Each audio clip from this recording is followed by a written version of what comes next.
শিক্ষকদের পেশাগত দক্ষতা বাড়াতে প্রশিক্ষণ বাড়ানোর সুপারিশ। শিক্ষক ও প্রাথমিক শিক্ষা সংশ্লিষ্ট কর্মকর্তাদের পেশাগত দক্ষতা বাড়াতে প্রশিক্ষণ ও গবেষণা বাড়ানোর সুপারিশ করেছে প্রাথমিক ও গণশিক্ষা মন্ত্রণালয়ের সম্পর্কিত স্থায়ী কমিটি। বৃহস্পতিবার ১৬ মে দ্বাদশ জাতীয় সংসদের তৃতীয় বৈঠকে এই সুপারিশটি করা হয়।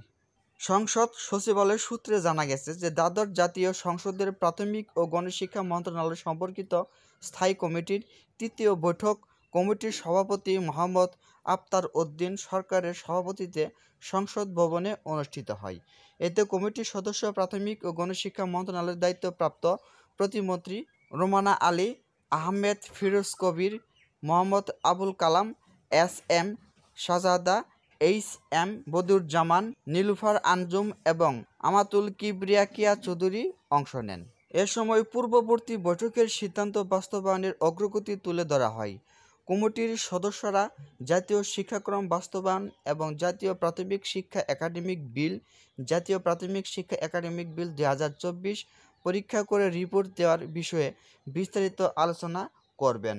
পরে জাতীয় শিক্ষাক্রম বাস্তবায়ন, প্রাথমিক বিদ্যালয়ের শিক্ষক ও প্রাথমিক শিক্ষা সংশ্লিষ্ট কর্মকর্তাদের পেশাগত দক্ষতা বৃদ্ধির জন্য প্রশিক্ষণ ও গবেষণা বাড়ানো, একাডেমিক বিল পরীক্ষা করে প্রয়োজনীয় সংশোধন বিয়োজন বা পরিমার্জন করে সংসদে রিপোর্ট দেওয়ার জন্য সুপারিশ করা হয়।